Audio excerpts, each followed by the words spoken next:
El racó del manga. Molt bones, com esteu? Soc Marc Pérez, director del podcast del racó del manga, i a petició dels amics de Amics Directe us farem un petit tutorial, una petita guia per com podeu gestionar els vostres convidats, les vostres tertúlies de 2 o més persones quan feu un directe de creació de continguts. I això ho farem recomanant una aplicació que fem servir moltes vegades la gent de la comunitat, que es diu Discord. Per què Discord? Perquè molts de vosaltres potser esteu pensant jo utilitzo Skype, utilitzo Zoom, utilitzo el Meet. Per què Discord? Nosaltres optem per Discord pel so. De totes les aplicacions que hi ha per fer videotrucada o senzillament trucada, el Discord té un sistema de supressió i sensibilitat de so molt millor que els altres. És a dir, en el Discord el micro només s'activa quan el micro detecta que hi ha un so molt a prop del micro, de manera que els sorolls de fons ens els estalviem. Molt bé, amics, aquest tutorial es dividirà en 3 senzills passos. El primer que hem de fer, òbviament, és descarregar l'aplicació del Discord. Aquí tenim la pàgina web, discord.com, més fàcil impossible.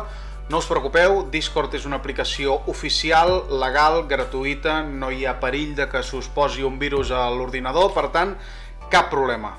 Ens haurem de fer un compte, de manera que haurem de donar un mail i un password, i a partir d'aquí podem començar a treballar ja amb l'aplicació en si. Important, us heu de baixar l'aplicació pel PC, per l'ordinador, no pel mòbil, on no es pot gestionar tan bé els directes. Aquí tenim l'aplicació de Discord oberta, el programa, no us espanteu, jo tinc molta cosa aquí perquè sóc membre de molts servidors i estic en moltes converses i tal. Vosaltres quan us descarregueu el Discord ho tindreu tot més senzill, però ens hem de centrar sobretot en el primer pas en aquestes pestanyes d'aquí a dalt, val? Que és amb el que ara treballarem.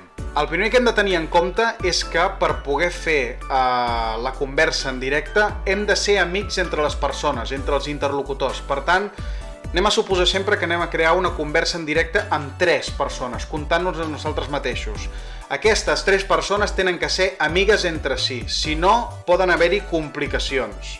Doncs bé, el segon pas seria agregar aquells amics que ja hagin fet el mateix pas que nosaltres, descarregar-se l'aplicació de Discord i identificar-se. I per fer-ho, aquí, més fàcil impossible, añadir amigo.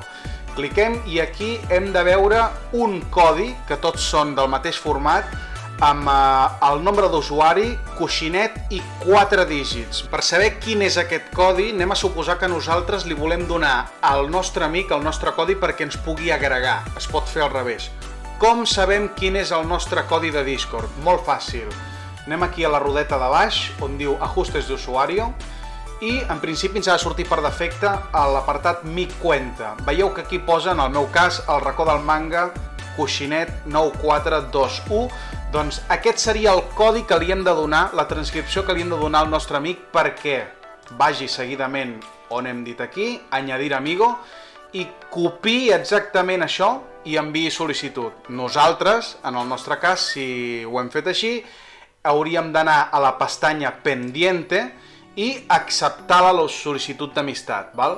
Que per cert, les Yunenki Music no m'estimen i no són encara amigues meves al Discord, no m'han acceptat. La manera professional per gestionar aquest tipus de converses, com fem nosaltres, seria crear un servidor nosaltres a Discord i en aquest servidor agregar, és a dir, crear un canal de veu on tots els nostres amics que acceptessin entrar en aquest servidor doncs poguessin agregar-se al canal de veu i poder gestionar la conversa. Però això potser, pel qui estigui començant, és una mica complicat. Per tant, anem a lo fàcil i ho gestionarem de la mateixa manera, que és com si nosaltres féssim una trucada a una persona a l'altra, és a dir, una trucada a 2 bandes, però agregant una tercera persona a la trucada. I disfrutarem dels mateixos avantatges que el servidor de veu, la supressió de so, la sensibilitat, el control de volum, etc etc. Anem a veure com es faria això. Molt bé, doncs anem a fer una prova de trucada en si. En el meu cas trucaré a un amic meu, l'Antarian, un bon friki que està per aquí. El que hem de fer és fer clic en aquest amic i donar el botó d'iniciar llamada de voz. Anem a trucar-lo. Molt bones, Antarian, se't sent? Sí, et sento bé. Correcte, aquí sentiu el primer interlocutor. Aquí el que us vull explicar són dues opcions molt interessants quan estigueu fent directes, ja sigui a Twitch o YouTube, que és el control de volum per interlocutor i la possibilitat de mutejar. El control de volum és molt senzill, us heu de posar, en el meu cas, en el dibuixet que té l'Antarian aquí, clic dret i aquí teniu una barra de volum, per exemple, ara suposem que el volum de l'interlocutor és massa fort, perquè recordem que moltes vegades el que succeeix és que depèn de l'interlocutor, el volum doncs, pot variar i l'hem d'igualar. Anem a baixar-lo, aviam, parla, Antarian? Ara pràcticament no se'l sent, però si jo el pujo a tope... Em sents ara? Correcte, ara et sentim molt fort. Per això és el control de volum una cosa interessant. L'altra cosa interessant i que jo precisament utilitzo molt en els directes és la possibilitat de mutejar-se. Imaginem que estem amb més interlocutors i entra una trucada i no es pot sentir l'àudio o hem de començar a teclejar. A partir d'aquí ens mutegem i només se sentiria, ara m'esteu sentint vosaltres perquè estic fent el tutorial, però a la conversa a mi no se'm sentiria si teniu la pista de Discord posada. També podem mutejar el nostre interlocutor, si fa falta, i també es pot mutejar ell mateix. Dit això, com s'introdueix una tercera persona a aquesta conversa? Què és el que ens interessa?